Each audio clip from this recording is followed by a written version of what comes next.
Le Burkina Faso lance un audit intégral de près de 15 milliards de dollars liés au programme d'assistance financière et technique, un montant colossal censé financer infrastructures, services publics et développement social. Dans les faits, l'utilisation de ces fonds reste floue et les résultats sur le terrain sont largement insuffisants. Le capitaine Ibrahim Traoré a mis en cause la nature même de cette aide. Selon lui, une assistance qui s'accompagne d'intérêts élevés et de conditions trop strictes ne peut être qualifiée d'aide, surtout si cela réduit la marge de manœuvre politique et budgétaire d'un État souverain. Cette position a donc conduit à une décision inédite, lancer un audit général de l'ensemble des financements concernés. Les premières analyses, après l'ordre donné, ont révélé 1,2 milliard de dollars dépensés dans des postes difficiles à justifier, comme consulting, assistance technique, missions externes, rapports sans réel impact. Des projets non réalisés ou alors inachevés complètement, alors qu'ils apparaissaient comme achevés dans les documents officiels du gouvernement. C'est une dépendance administrative entretenue par des mécanismes d'expertise externe. Sur le papier, le pays semble doté des routes, d'écoles, d'hôpitaux, de toute l'infrastructure nécessaire. Mais sur le terrain, les chantiers sont à l'arrêt,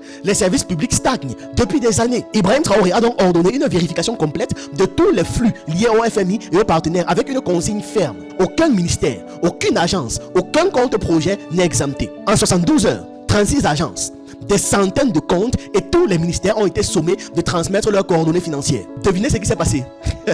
Ce processus a provoqué l'effacement des disques durs, les serveurs déclarés en maintenance donc inconsultables, des démissions soudaines de plusieurs administrations. Plein de gens ont soudainement démissionné. L'exercice s'est rapidement transformé non pas en un contrôle classique, mais l'autopsie du système d'aide et des circuits financiers qui l'accompagnent dans son intégralité. C'est là que certains diplomates occidentaux viennent exprimer leurs préoccupations. L'un d'eux résume la position de manière révélatrice. Il dit « La transparence, oui, c'est bien, il faut, mais pas trop ».